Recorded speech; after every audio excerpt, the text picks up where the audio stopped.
What does autism look like? When I look for the answer in popular culture, there's usually only two kinds of stories that people tell. The first, most common one is about the savant. You know, somebody who's gifted at math and science. Bazinga.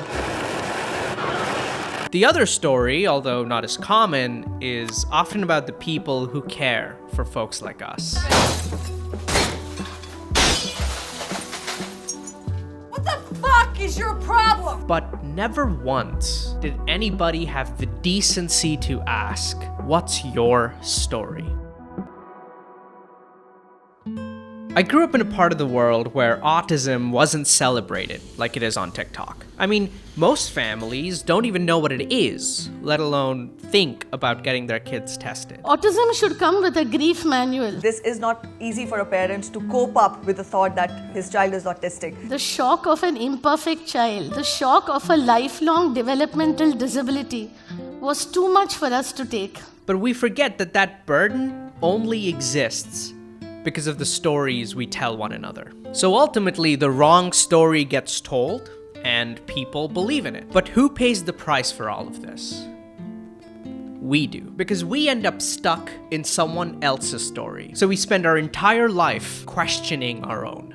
A teacher takes away your playing cards because she thinks you're not paying attention. Your classmates pull on your chair as you rock because no one ever taught them that kids like us exist. Even your own family tells you to look people in the eye when you talk to them because it's not appropriate for young men to behave like you do. So as a child, you forgive and forgive and forgive. But as you grow older, that forgiveness, it turns into shame. If only I could pay attention without my playing cards. If only I could soothe myself without rocking my chair. If only I could hear myself think when I look someone in the eye. I was just thinking about this, and I'm very excited.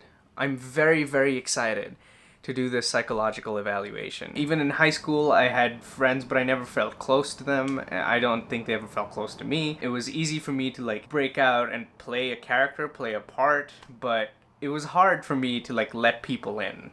And it's always been that case. It's always been like this. And I would always sit in the corner because I would never be able to understand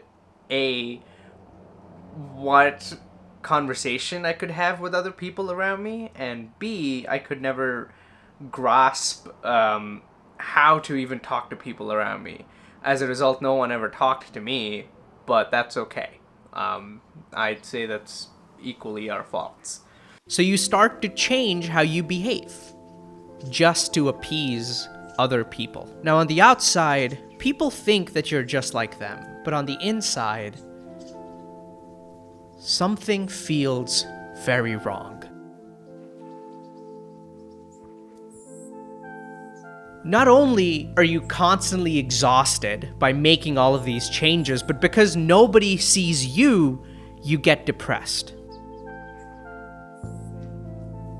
That's when small things start to feel big.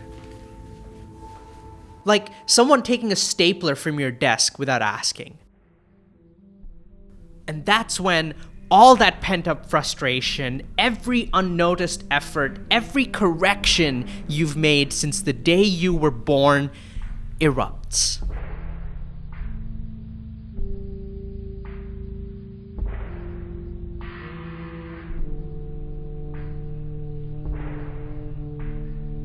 Sadly, that's what people think your story is. But it was never the one you wanted to tell. You are not somebody who doesn't fit in. You are not difficult or incompatible. But the irony is they see you that way because you were trying to be more like them.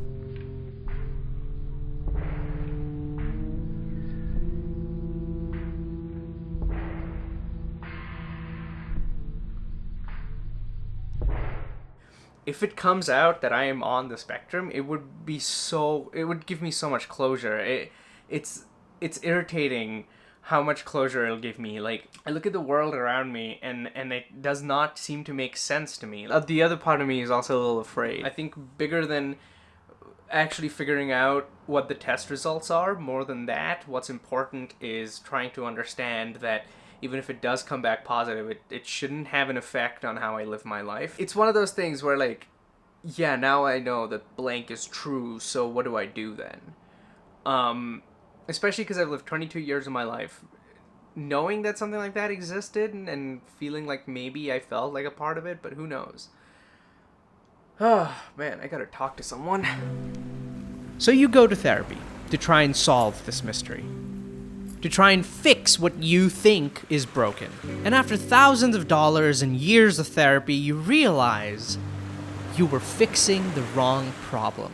These are red. Somewhere I read that red lenses kind of make everything less, so I can see contrast but not detailed color. I like being outside with these on because there was very little information for me to process. It was wonderful. I was scrolling through r/autism. I'm genuinely excited because I feel like for the first time in my life I might be in touch with a community that understands. I did not know this about myself. I did not know that I did not like receiving all this visual information at all times. So that's the latest on my autism journey. Because one day, while you were watching one of those TV shows you've seen a million times, you notice that one character that gets along with everybody, but everyone thinks is a little weird. And you think to yourself, why? He seems completely normal to me.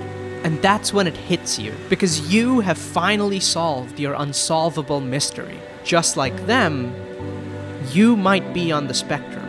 So after weeks of obsessively taking every online test you can find, this is what autism looks like when the official one reaches your inbox.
Today, even after all of this, people will still try to tell you what your story should be. But they're wrong.